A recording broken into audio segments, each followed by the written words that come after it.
Dear brothers and sisters, as we all gather together on this Sunday, I'd like to talk about how we all spend our time. We could be living in any part of the world.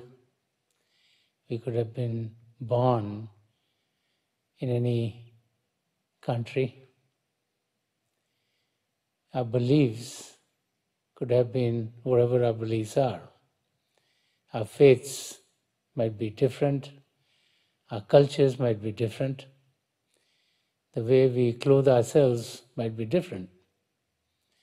But one thing is common with each and every one of us, and that is that every day we all have 24 hours to spend. It doesn't matter whether we are rich or we are poor, whether we are educated or we are uneducated. We all have the same amount of time to spend each day. Depending on how we spend our time is what we achieve in life. We have all been sent here with a purpose. There's no one here who comes into this world without a purpose. And the purpose with which we all come here is to be able to have this opportunity to truly know ourselves and to find a connection with the Creator. So we all come with the same purpose as we find ourselves in the human frame. How many of us are able to fulfill that purpose? How many of us are taking steps towards our goal? Do we understand what our goal is? Do we search in the right direction to reach our goals? It's something that we all need to look at. I'd like to relate a very interesting story. This is about a farmer who was looking for work. So he went from one farm organization to another, but he could not find any work. And he's searching. He wants to work because he wants to earn a living for himself and support his family. And as he's searching, he comes across an owner of a big farm. And the owner says, I can use your services. I have a big farm of roses. And if you are willing to work hard, I am willing to pay you for the amount of effort that you put in. So the farmer asks the owner, what kind of work do you want me to do? I'm a farmer, I know about farming, I know about gardening, I'm very familiar with everything that happens on a farm. So the owner says, I have many acres of land on which I grow roses. And I want you to go there and I want you to pull out the weeds. And I will come back after a week and see how many weeds you pulled out. And based on how many weeds you pulled out is what I will pay you. So the farmer thinks to himself, hey, if I can pull out a lot of weeds, I will make a lot of money. And he says, fine. And so the owner shows him where his farm is, and the owner leaves, and the farmer takes his toolkit out and he starts to go into the farm to pull the weeds out. As he's walking towards the farm, he sees there are rows after rows of roses, red roses, pink roses, yellow roses, all kinds of roses. There's very sweet fragrances. And as he looks around, he thinks to himself, he's saying, the owner is saying to take the weeds out, but if I take the weeds out, who is he going to sell the weeds to? These roses are so beautiful. Maybe if I take the roses out and give it to the owner, then he can sell them in the marketplace. He'll make a lot of money off them and he'll pay me much more. So the farmer, based on his thinking, instead of removing the weeds, starts to pull all kinds of roses out. And he pulls roses, puts them in a basket, and puts some more and puts them in a basket. And day after day, he's working very, very hard. And he pulled many, many, many roses and got many baskets full of them. And on the seventh day, he takes them to the barn and keeps all the roses. And he's thinking to himself, boy, the owner's going to be so happy, he's going to give me a lot of money. And so on the seventh day, when the owner comes in, he asks the farmer to show him where all the weeds are. And the farmer says, I got something even better for you, and takes him to the barn. And he takes him to the barn and opens the door up. The owner is shocked. And the owner sees so many baskets full of flowers. And the owner gets angry and says, I told you to take the weeds off. Why did you take these roses out? And the farmer, still thinking, maybe the owner doesn't understand what happens, says, oh, I thought the weeds are going to be of no value to you. And I thought these flowers, they're so beautiful, they look so good, that if I would take them out, you can take them to the marketplace, you can sell them for a lot of money, and you would give me more money too. And it's then that the owner told the farmer, he said, I wanted you to take the weeds out so these flowers could get to be bigger. And as the weeds would be out, all the nutrients would go to enrich these flowers, these roses. And the roses would become more and more beautiful, and in the marketplace then I can get much more money for them than I can when they are right now pretty small. And he told the farmer, for all that you did not do me a service. You've actually made me go into a loss. And so I cannot afford to pay you anything. And he let the farmer go. This is exactly what happens with many, many of us. We are like this farmer. When we come into this human existence, we've come with a purpose. The purpose is first to realize who we are, and then to find our connection with the Creator. So we've been told that you have a goal, you have a purpose, and the purpose is to first recognize yourself in your reality. Experience yourself not as the body, not as the mind, but as spirit or as soul.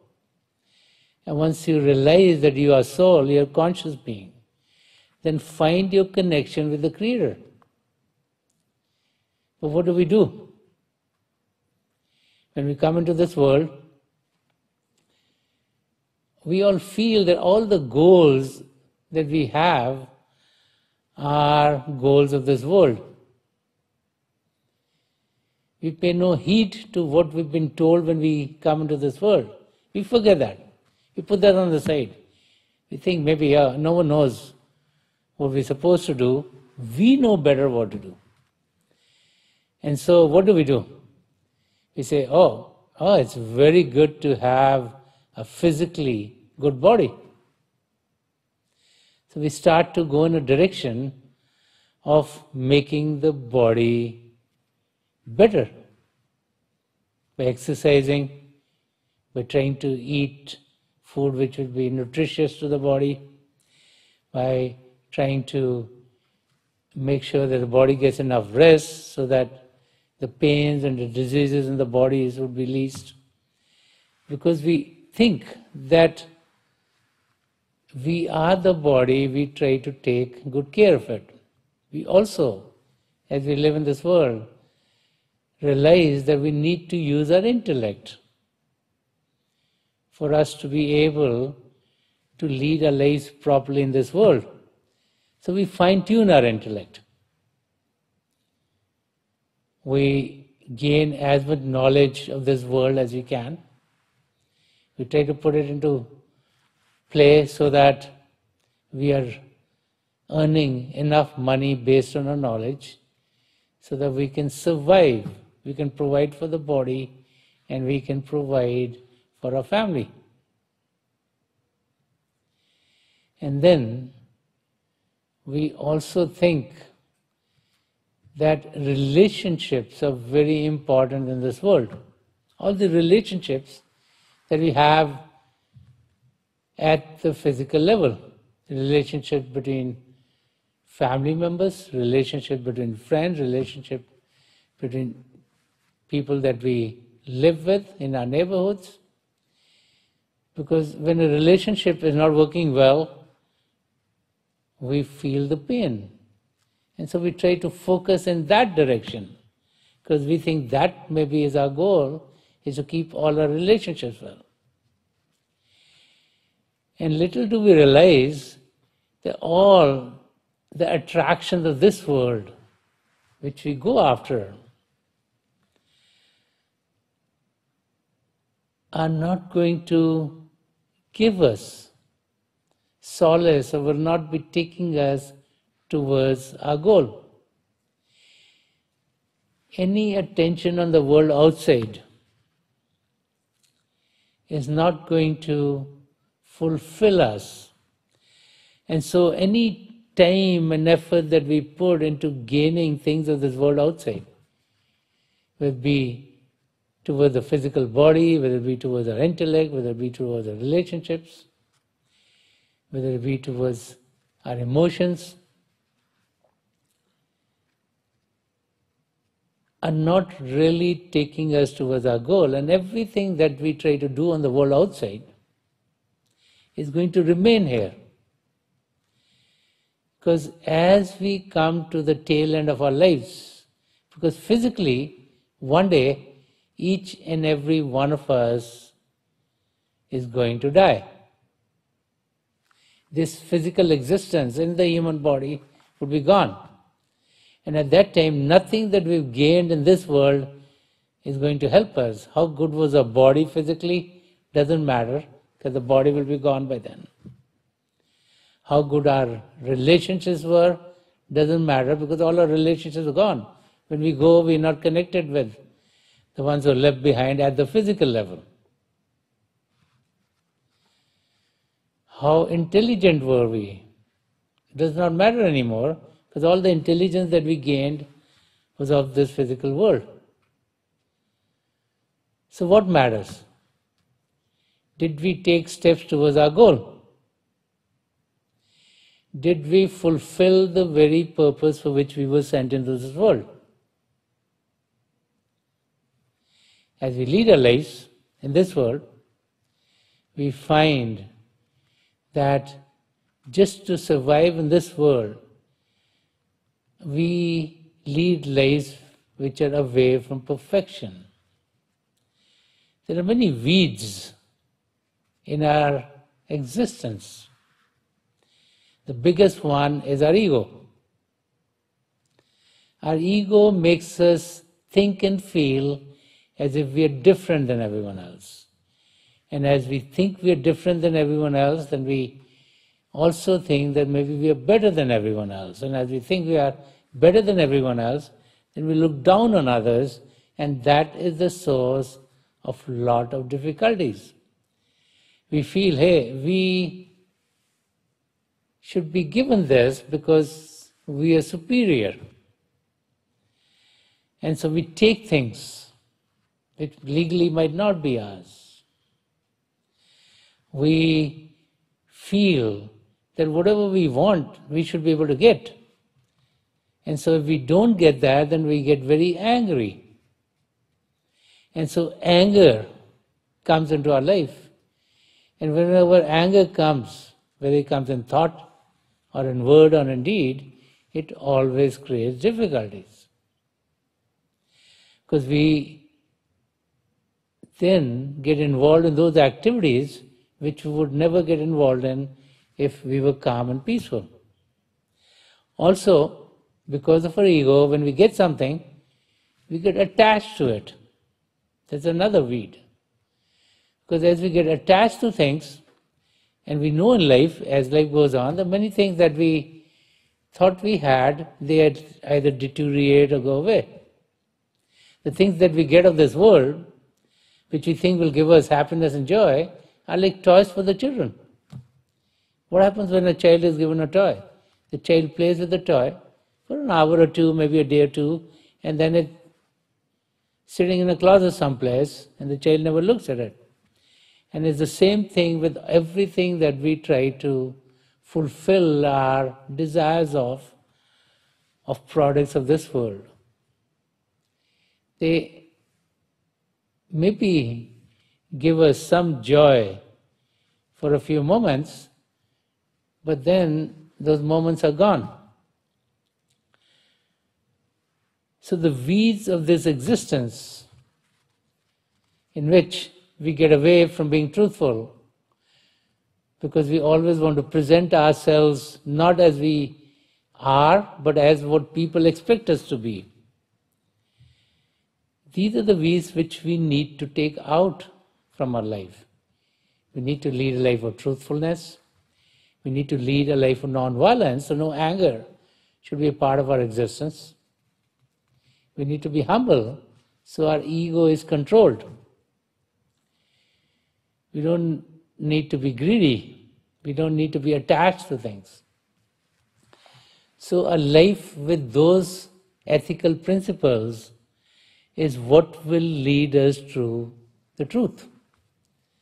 And the truth is going to be found not when we focus on the world outside, but when we focus within ourselves. The realities of our existence are all within ourselves. This human body is alive because there's soul in it. Our true self is there. As long as the true self is there, as long as the soul is in this human body, this human body exists. As soon as the soul leaves the body for good, never to come back into that human body, we are declared physically dead. So we need to be able to learn mechanisms by which we can experience ourselves at that conscious level. And those mechanisms are called meditation, inversion, sitting in silence. These are techniques by which we take our attention away from the world outside and focus it within ourselves. And as we go on the spiritual journey, the journey comes in leaps and bounds when we are taking the weeds out of our life. When we are removing the impediments which are in our way to fulfill our goal. Because as we go within ourselves, we find an existence beyond the physical. By keeping our eyes closed, by stilling the body, by stilling the mind, we're able to experience another existence. And as we experience that existence at the spiritual level, then we are looking into a garden of roses within. That's the divine treasure house. That's the treasure of spiritual gains that we all can get, which are embedded deep within each and every one of us. And as that garden unfolds, we experience ourselves as we truly are. And as we experience ourselves as we truly are, our connection with the Creator, with God, strengthens. And as a connection with God strengthens, because we are connected with the two primary manifestations of God, that being the divine light and the divine sound of God, then we are getting closer and closer to our goal. So the key is to take our attention away from the world outside, focus it within ourselves, remove all the impediments that are coming on the way, take all these weeds out, which are taking our attention, putting it into the world outside. And this is why so much emphasis is placed on regularly on a daily basis to be able to meditate. Because on a daily basis we want to get better and better and better. On a daily basis we want to experience ourselves at the level of our soul more and more and more. And on a daily basis we want to take steps closer to finding our connection with the Creator and experiencing that connection. And as that happens, then the very purpose for which we've been sent into this world will be fulfilled. So let us all meditate for a few minutes. Please sit as comfortably as you can. Close your eyes very gently, just like you close them when you go to sleep. Your eyeballs should be straight. Focus 8 or 10 inches in front of you. And those of you who have been initiated in the mysteries of the beyond, please do your Simran. And those of you who are new here, please repeat any name of God that you feel comfortable with. Right in front of you, light will sprout forth. So focus in the middle of the experience, and many, many other vistas will open up for you, which will put you in a state of joy, in a state of peace, and in a state of tranquility. I pray to God Almighty and to the three great spiritual masters of the past century, Hazur Baba Sawan Singh Ji Maharaj, Param Sant Kripal Singh Ji Maharaj, and the gracious spiritual master Sant Darshan Singh Ji Maharaj, to help each and every one of us connect with the divine power within and to experience the divine light in its effulgence. We'll be sitting for a few minutes. I'll be getting you out of this meditative state at that time, and my best wishes are with each and every one of you.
Please leave off. छोड़ दीजिए जी.